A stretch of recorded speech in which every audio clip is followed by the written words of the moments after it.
মাঝ সমুদ্রে আহত পাক শত্রু সার্জারি করে প্রাণ বাঁচালো ভারতীয় নৌসেনার জাহাজ। পাকিস্তানিরা যতই শত্রুতা করুক, বিপদে পড়লে ভারত কিন্তু সবসময় হাত বাড়িয়ে দিয়েছে। সেই ছবি আবারও দেখা গেল। এক পাকিস্তানি নাগরিক গুরুতর আহত হন, তাও আবার মাঝ সমুদ্রে। সেই সময় তার চিকিৎসা হবে কি করে? তখন রক্ষাকর্তা হিসেবে হাজির হন ভারতীয় নৌসেনার জওয়ানরা। আহত পাকিস্তানি নাগরিককে বাঁচাতে মাঝ সমুদ্রেই অস্ত্রোপচার। আরব সাগরে একটি ইরানি মাছ ধরার ট্রলার, নাম আল ওমেদি, সেখানেই এক পাকিস্তানি কর্মী আহত হন। তখনই সাহায্য চেয়ে ভারতীয় নৌসেনার নজরদারি জাহাজ আইএনএস ত্রিকাণ্ডের সঙ্গে যোগাযোগ করে তারা। নৌসেনা সূত্রে জানা গিয়েছে ওই ইরানি ট্রলারে 11 জন পাকিস্তানি ছিলেন। তাদের মধ্যে 9 জন বালোচ, 2 জন সিন্ধি। যিনি আহত হন তিনি একজন বালোচ। ওই ব্যক্তি ইঞ্জিনে কাজ করছিলেন, সেই সময় বাধে বিপত্তি। আঙুলে গুরুতর চোট পান তিনি। শরীরের একাধিক হাড়ে চিড় ধরেছিল, প্রচুর রক্তক্ষয় হয়ে গিয়েছিল। বিপদ বুঝে ভারতীয় নৌসেনার নজরদারি জাহাজ আইএনএস ত্রিকাণ্ডের সঙ্গে যোগাযোগ করা হয়।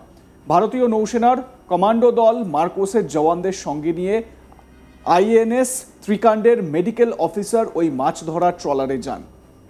তারপর দেখুন যাদেরকে উদ্ধার করা হলো তাদের কীরকমভাবে ট্রিটমেন্টও করা হচ্ছে। মাছ ধরার নৌকাতেই পাকিস্তানি নাগরিকের চিকিৎসা শুরু করা হয়। প্রায় 3 ঘন্টা ধরে অস্ত্রোপচার করা হয়, তারপর পরিস্থিতি একটু সামলানো যায়। ভারতীয় নৌসেনার জওয়ানরা সাহায্য না করলে ওই ব্যক্তির আঙুল সম্পূর্ণ বাদ দিতে হতো। ক্ষতস্থানে গ্যাংগ্রিন হওয়ারও সম্ভাবনা ছিল বলে জানিয়েছেন নৌসেনার এক মুখপাত্র। অস্ত্রোপচারের পরে ওই জখম পাকিস্তানি নাগরিককে অ্যান্টিবায়োটিক এবং অন্য ওষুধও দেওয়া হয়েছে।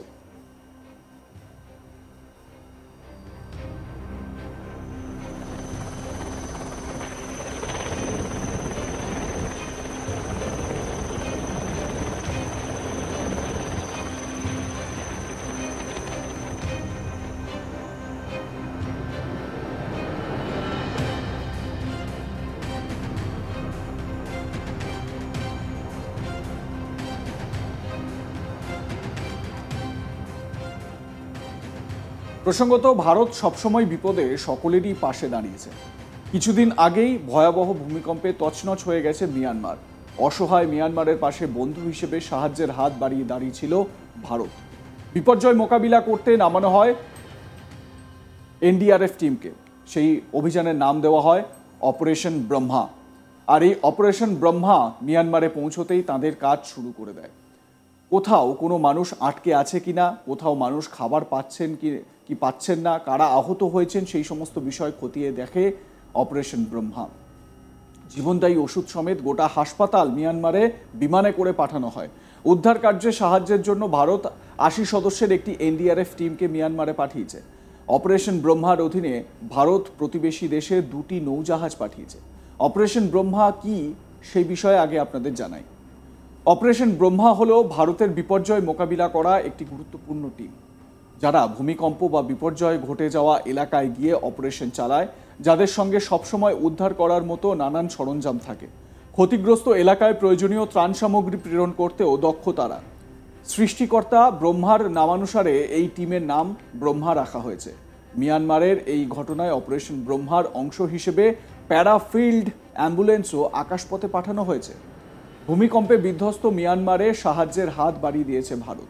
ভারতীয় বায়ুসেনার C-130J বিমানে 15 টন ত্রাণ সামগ্রী পাঠানো হয়েছে বলে জানিয়েছিলেন বিদেশমন্ত্রী এস জয়শঙ্কর।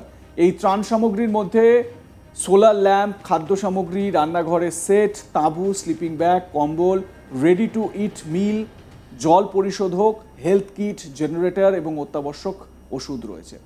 ওষুধের মধ্যে রয়েছে paracetamol, antibiotic, cannula, syringe, gloves, তুলো, ব্যান্ডেজ এবং ইউরিন ব্যাগ।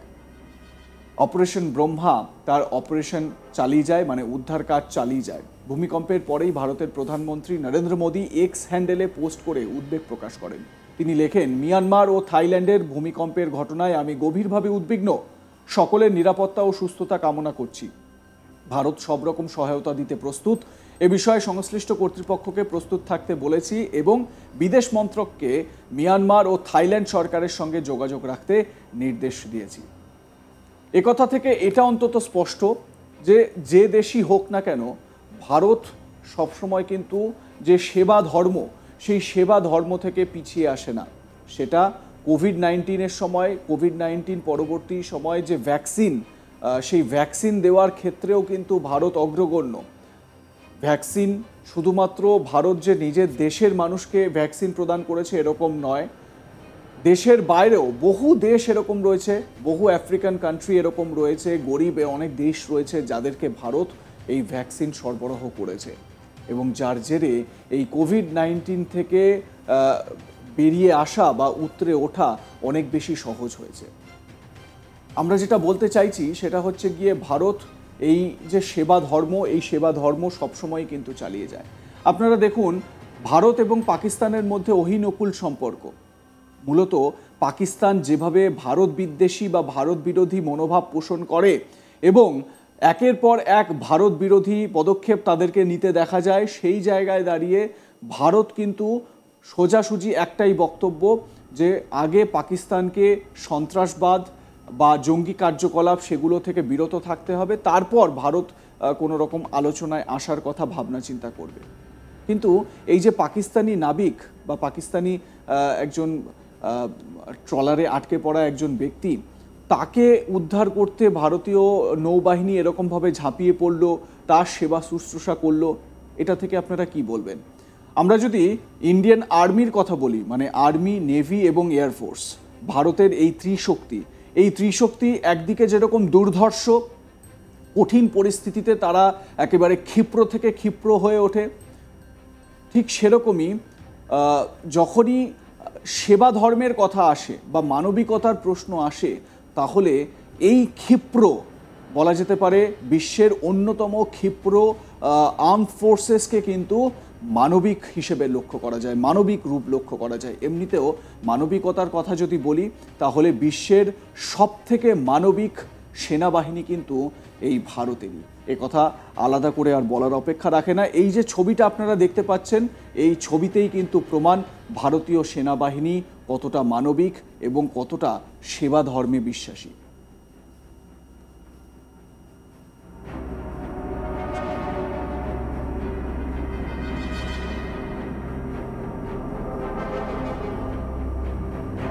ট্রলারে আটকে পড়া পাকিস্তানি নাগরিক, তাকে উদ্ধার করার পর প্রথম যে কাজটা ইন্ডিয়ান নেভির অফিসাররা করলেন সেটা হচ্ছে গিয়ে ওই ব্যক্তির চিকিৎসা করা।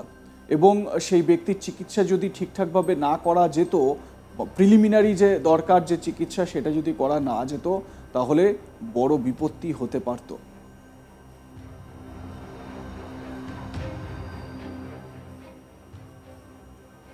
ইন্ডিয়ান আর্মড ফোর্সেসকে একটা স্যালুট কিন্তু জানাতেই হয়, তাই না? আপনাদের মতামত কি জানান? দেখতে থাকুন আজ তাক বাংলা, সাবস্ক্রাইব করুন আমাদের ইউটিউব চ্যানেলটি, বেল আইকন প্রেস করুন নোটিফিকেশন পেতে।